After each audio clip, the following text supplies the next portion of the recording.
BX1+. Le face-à-face. Pour l'instant, on a envie de revenir à l'organisation de ce 1er mai, aux menaces d'ouverture sauvage proférées par un certain nombre de restaurateurs et au rôle que peuvent jouer ou pas dans ce cadre-là les bourgmestres. Alors vous avez entendu sûrement que le débat est très sensible en Wallonie, notamment à Liège.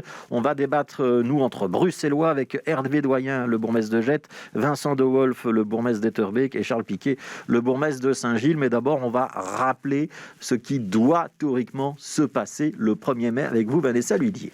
Alors, il y a une règle pour le 1er mai qui est assez claire. Tout établissement Horeca qui ouvrirait ce jour-là est en infraction.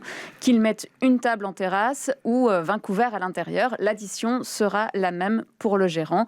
Il s'expose à une amende, même si les bourgmestres disent ne pas vouloir les sanctionner. Alors le bourgmestre est bien le chef de la police locale, mais si une infraction est constatée, la police a le devoir de dresser un PV. Et si un établissement ouvre le 1er mai, il risque donc d'avoir une amende, mais également de rembourser les primes bruxelloises et son droit passerelle pour le mois. Par contre, à partir du 8 mai, les gérants pourront rouvrir les terrasses et ceux qui n'en ont pas en temps normal peuvent faire la demande auprès de l'administration communale afin d'utiliser notamment les places de stationnement qui se trouvent devant leur établissement. Alors il y a une énorme pression du secteur Horeca et un grand mécontentement dans un certain nombre d'établissements, que ce soit des cafés ou des restaurants. On va commencer par vous, Charles Piquet, bourgmestre de Saint-Gilles. Vous avez aussi été ministre-président de la région bruxelloise. Le rôle d'un élu local, le rôle d'un bourgmestre dans ces cas-là, c'est quoi? C'est de faire appliquer la règle, de rappeler la légalité ou on peut avoir d'autres options?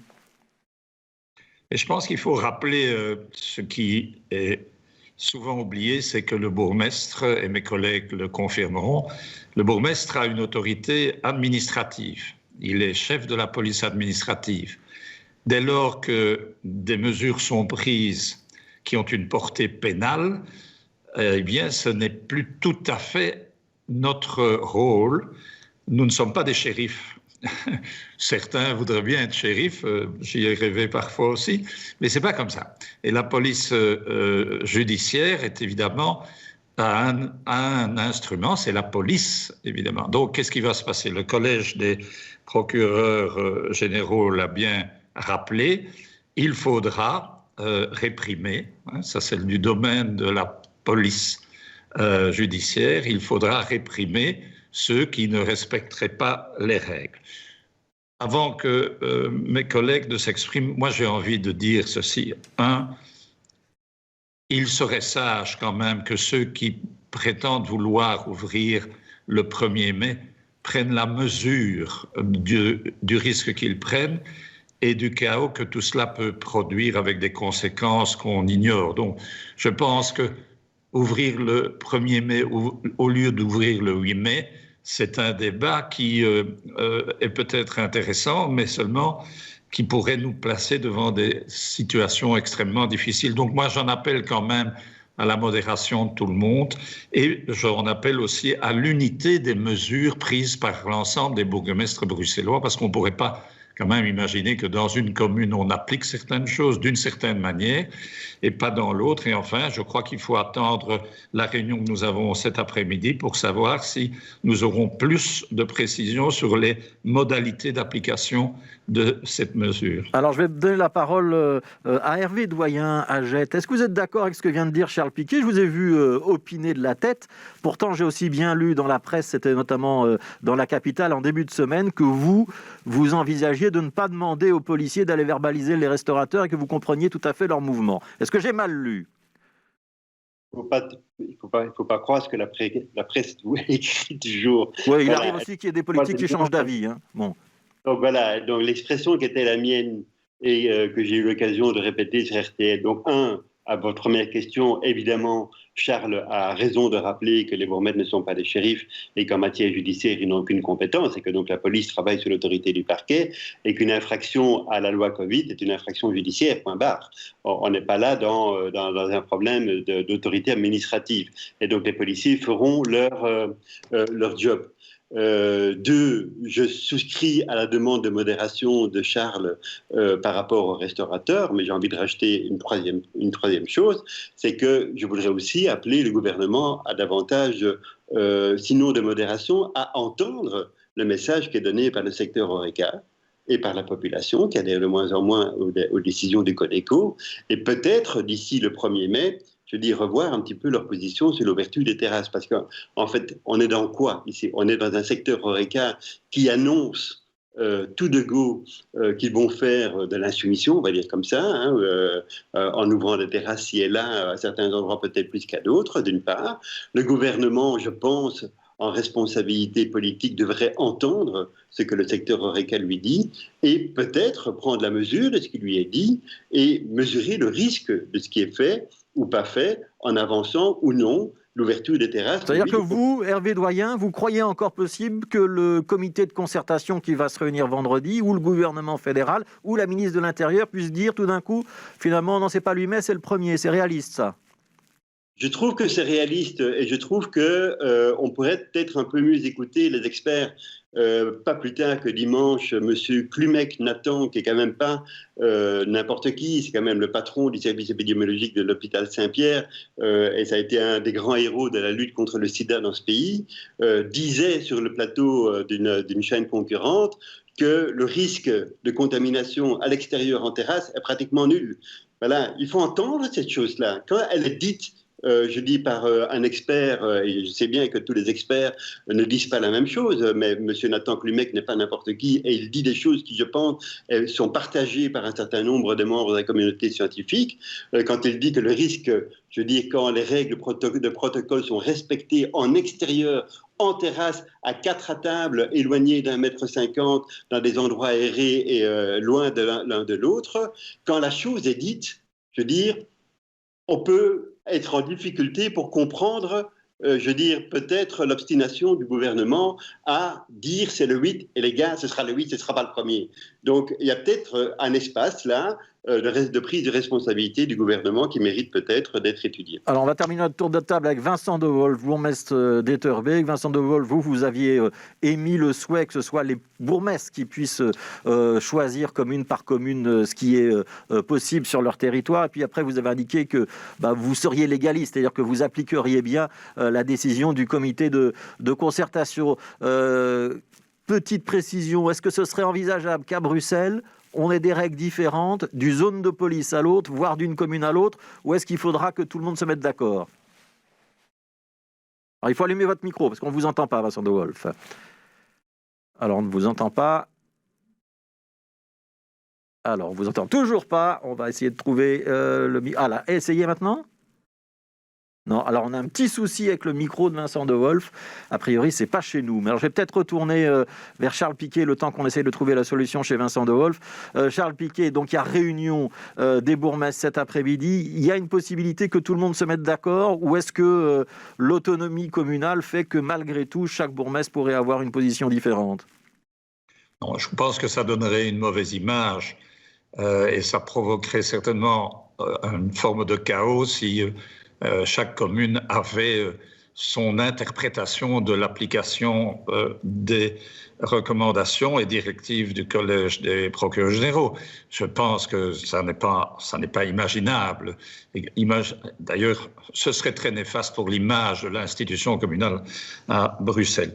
Et donc voilà. Mais ceci étant dit, on a une obligation de moyens. Ça veut dire qu'il faut mettre des moyens pour veiller à ce que le Collège des procureurs généraux a décidé soit respecté, mais on n'a pas d'obligation de résultat, parce que si c'est le 1er mai, je vous rappelle qu'il y aura probablement aussi des manifestations, il y aura des attroupements, ça sera comme dans d'autres années, l'occasion aussi d'exprimer, c'est comme ça, d'exprimer des opinions politiques et autres, et donc la police risque d'être surchargée, et donc moi, je l'ai déjà dit publiquement, le secteur HoReCa est frappé d'une manière très douloureuse et il faut tenir compte de cela. Je connais beaucoup d'amis qui sont dans l'HoReCa et donc je compatis vraiment parce que c'est très grave ce qui leur arrive. Mais je crois que, nous devrions, en tout cas pour répondre à votre question, voir cet après-midi, et peut-être en interrogeant le collège des procureurs généraux, quelles sont les modalités concrètes de cette mesure qui a été prise. On refait un essai avec Vincent De Wolf. Je ne sais pas si on va vous entendre, Vincent De Wolf. Alors non, on vous entend toujours pas, visiblement. Donc désolé, on va peut-être libérer Vincent De Wolf, parce que là, ça devient peut-être un petit peu compliqué. Je vais retourner chez Vanessa Lhuillier pour expliquer quand même un petit peu comment ça s'articule, ces décisions en région bruxelloise. On est dans une région un petit peu particulière, de ce point de vue-là. Oui, alors bon, les bourgmestres, de toute façon, ont été quand même fortement sollicités durant cette crise sanitaire, en tant que chef de la police, tout d'abord, puis pour la campagne de l'achat de masques, pour les affichages sur les lieux où le masque était obligatoire, l'organisation des marchés, ou encore maintenant le contrôle du respect de la quarantaine, puisque ce sont les agents de quartier qui vont devoir passer chez les récalcitrants. Alors une fois que le Codeco a pris des décisions, eh bien, le ministre président bruxellois retourne en général vers les bourgmestres lors du CORES, qui aura d'ailleurs lieu cet après-midi, c'est-à-dire le Conseil régional de sécurité. Les 19 bourgmestres sont alors présents afin de garantir une réponse coordonnée pour tout le territoire bruxellois, et puis de manière plus informelle, ils peuvent aussi discuter de certains sujets lors de la conférence des bourgmestres qui a lieu le mercredi matin toutes les 2 semaines. Alors, on va réessayer chez Vincent De Wolf, parce que je crois qu'on vous entend. Maintenant, on vous entend, Vincent De Wolf. Je m'énerve un peu.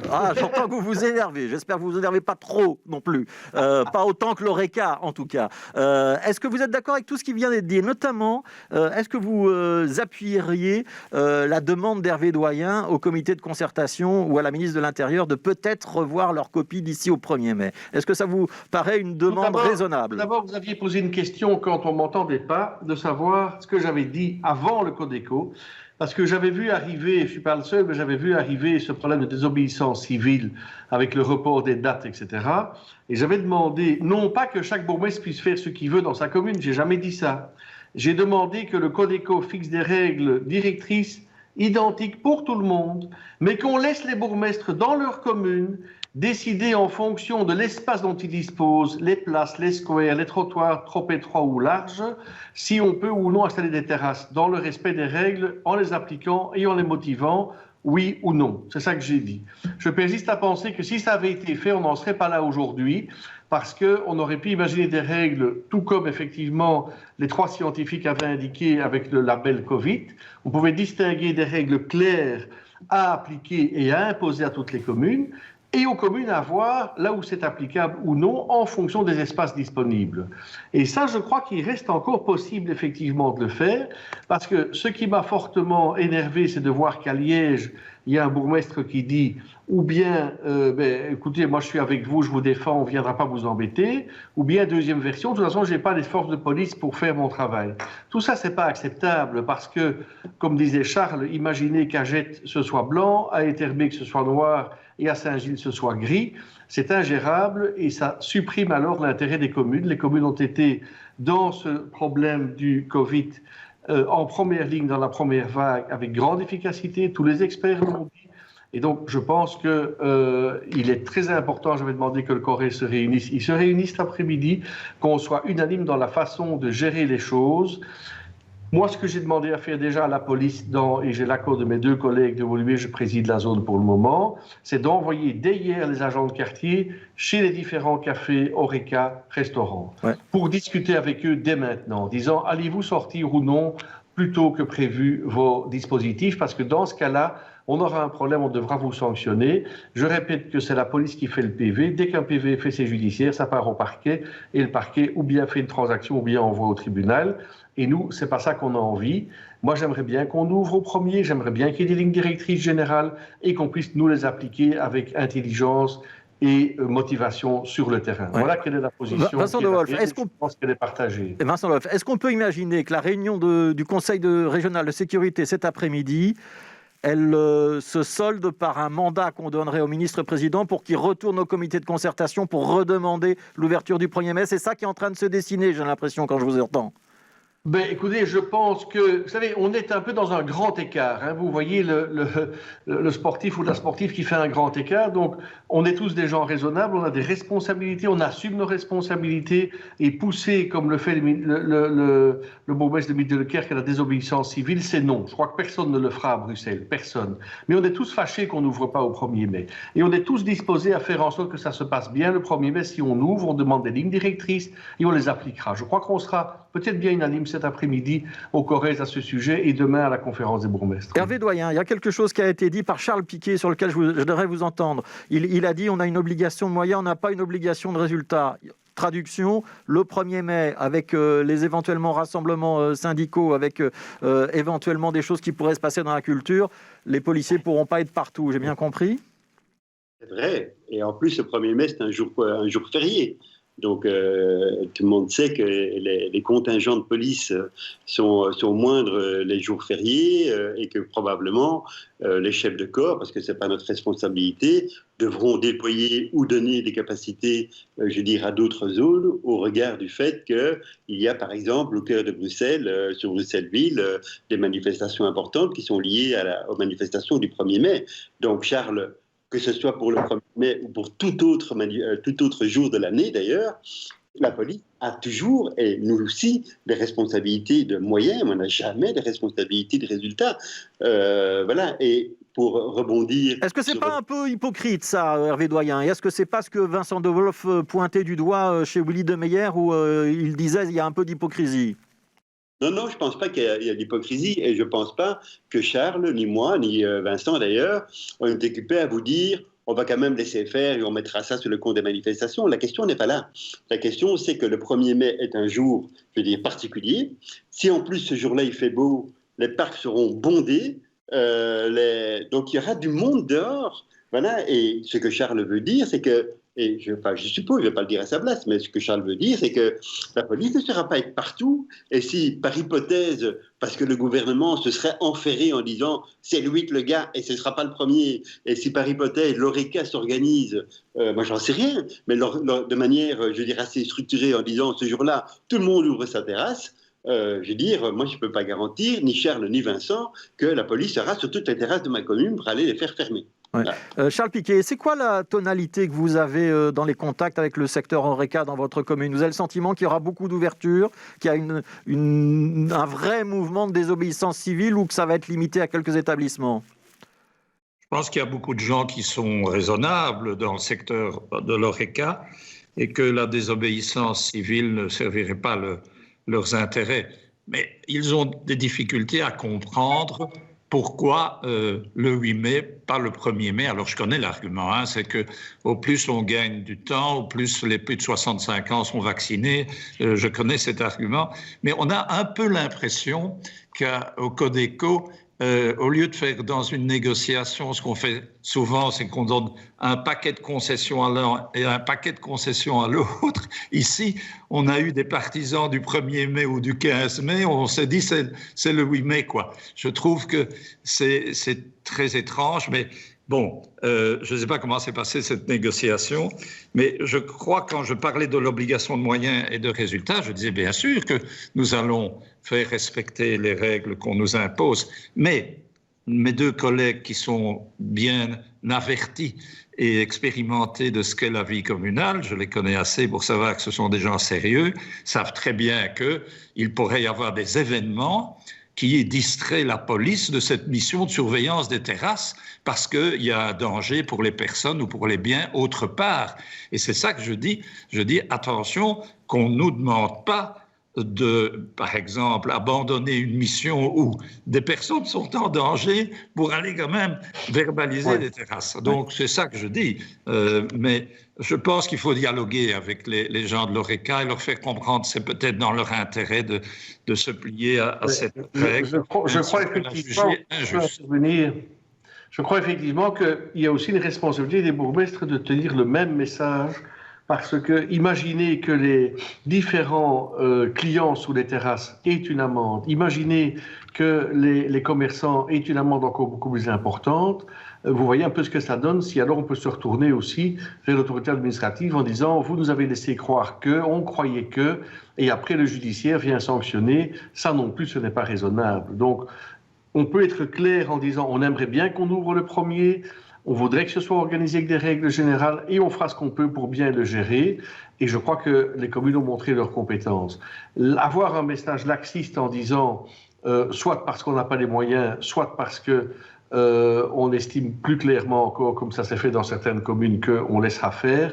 Ça, je crois que personne ne le fera à Bruxelles et ça va honorer les communes bruxelloises de ne pas le faire. Ouais, une toute dernière question, Vincent Dehaul. Donc, si je comprends bien, il y aura un message unanime, en tout cas c'est le souhait visiblement que vous avez tous les trois des bourgmestres bruxellois ce soir après cette réunion du Conseil régional de sécurité avec le ministre-président. Est-ce que vous diriez, comme je l'ai entendu dans la bouche du président d'Union des villes et communes de Wallonie, est-ce que vous diriez que le Codeco a un petit peu perdu le contact avec les bourgmestres et que pourtant les bourgmestres sont le bon baromètre pour saisir ce qui se passe dans la population ?